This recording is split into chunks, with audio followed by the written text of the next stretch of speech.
Hej, jeg har læst 2 bilag, og dem har jeg skrevet, en problemstilling til hver. Og til bilag 1, der var problemstillingen, hvilke konsekvenser har understimulering for børn.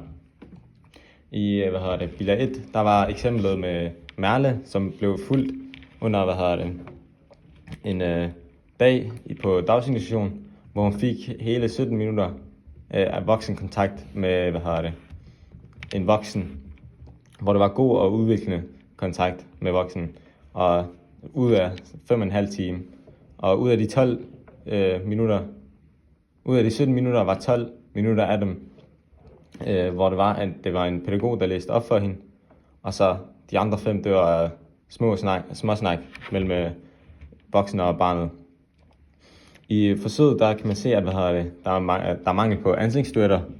Altså, det skaber en form for samtale uden ord med barnet.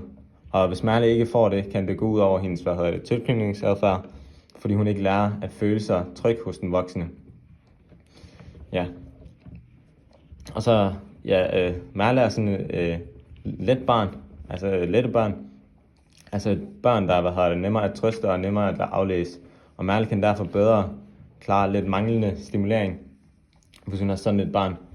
Fordi hun græder ikke eller noget, hun går bare rundt og prøver at socialisere med de andre børn.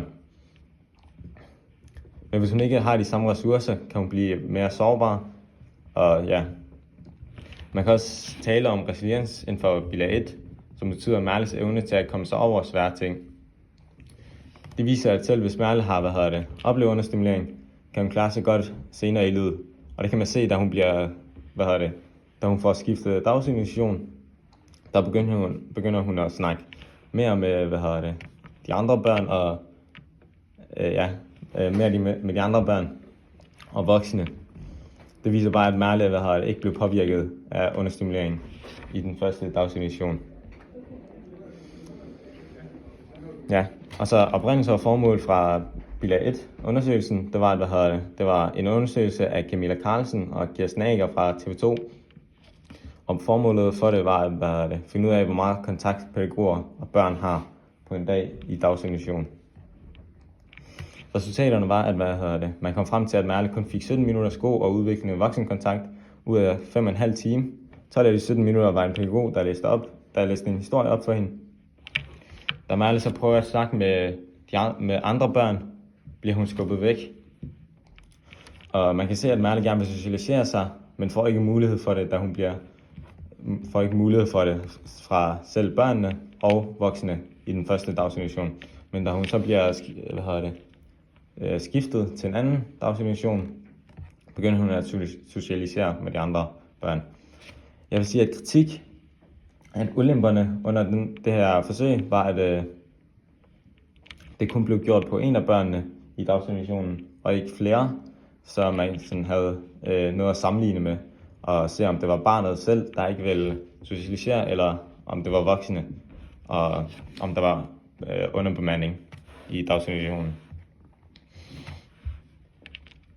I bilag 2, der har jeg problemstillingen, hvordan påvirker en stor daginstitution børn i forhold til en lille daginstitution.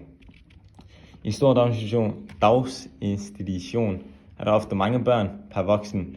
Det kan give mindre tid til det enkelte barn, hvilket kan føre til understimulering, fordi børnene ikke får så meget voksenkontakt og nærvær. Det kan gøre, at nogle børn føler sig oversete, og de kan have svært ved at udvikle sig tryg tilknytning til de voksne. Og det kan senere i livet udvikle til psykiske lidelser og problemer for børnet. I en lille institution er der typisk færre børn, og de voksne kan nemmere skabe tættere relationer. Det betyder, at barnet kan føle sig mere set og forstået, fordi der er flere voksne til det enkelte, der er ikke underbemanding, som der er i de store institutioner. Det er vigtigt for barnets sociale og følelsesmæssige udvikling.